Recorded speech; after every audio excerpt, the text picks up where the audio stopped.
Farmworker Justice engages in a few different kinds of work. We do litigation, advocacy in administrative agencies, advocacy in Congress, education and training of farmworker organizations, and capacity building so that they can speak for themselves. And we do a lot of coalition building around issues to build support to achieve a lot of different kinds of goals. And what we focus on is trying to help farmworker organizations improve wages and working conditions, occupational safety and health, immigration status, and access to justice. Many farmworkers lack authorized immigration status, so one of our biggest goals is to pass legislation that would give undocumented farmworkers the opportunity to earn legal immigration status. In addition, many farm workers are experiencing very low wages and poor working conditions. Frequently, those wages and working conditions are illegal. So we try to help farm workers and their organizations improve those conditions. Where the conditions are illegal, we try to help them bring lawsuits or bring complaints to government agencies. We also try to encourage government agencies to go out and meet with farm workers and help them overcome the illegal job terms that they're experiencing. We try to have a big impact for farm workers. Our organization can't do everything. We focus on immigration policy and labor rights and occupational safety and health and access to justice. We try to use all the levers of power that are available that will make a big difference for large numbers of people at once. So on immigration policy, for example, we do a lot of work with the media. We encourage newspapers to write editorials, and we encourage other people to publish op-eds, and we gain news coverage to tell the stories about farm workers and their family members and about the needs they have about immigration policy. We help farmworker organizations bring lawsuits against employers that violate the law by not paying the minimum wage, for example.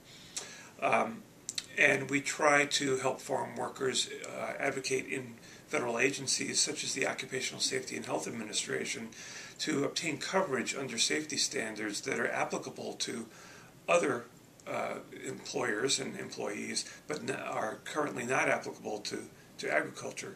So we try to pick a few issues and work on them in ways that will have a big impact at once.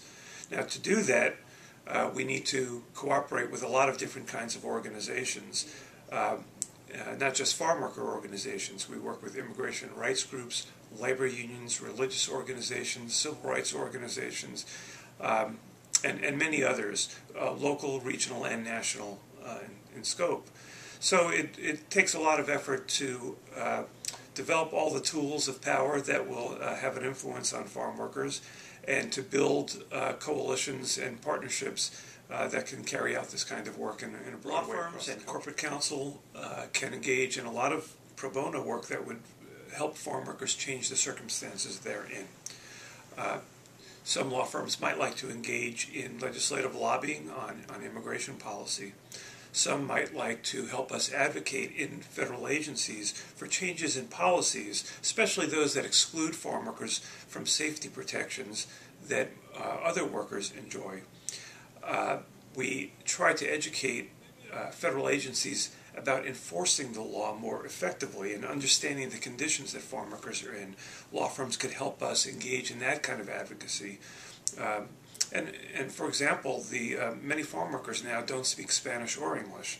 They speak indigenous languages because they are from indigenous communities in southern Mexico or Guatemala.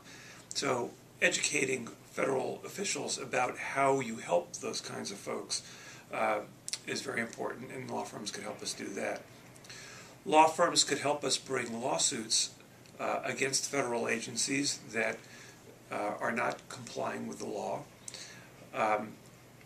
They can help us bring lawsuits against employers that are blatantly violating the minimum wage and other laws. Many farm workers are paid on piece rates, that is, for picking so many buckets of a crop or so many bags of apples. And sometimes what happens is the employers don't pay them what they are owed, and then they misstate the number of hours that the workers work to make it appear as if they got paid the minimum wage for every hour that they worked.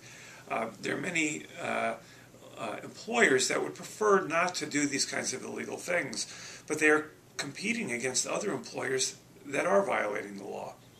So it's important that we bring lawsuits against violators, not only to remedy the problems for the workers affected, but also to send the message to other employers that they won't suffer a competitive disadvantage if they comply with the law.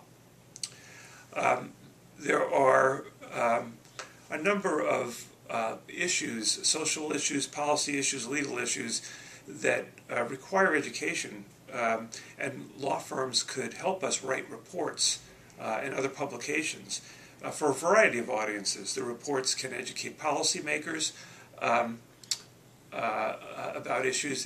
They could educate the public. They could educate members of Congress and the administration.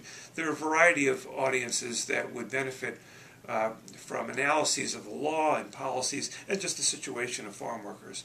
They could also help us write publications that will train farm worker organizations about the law and about how to enforce the law, so that farm workers can then train farm workers themselves about their rights and about the resources available to them.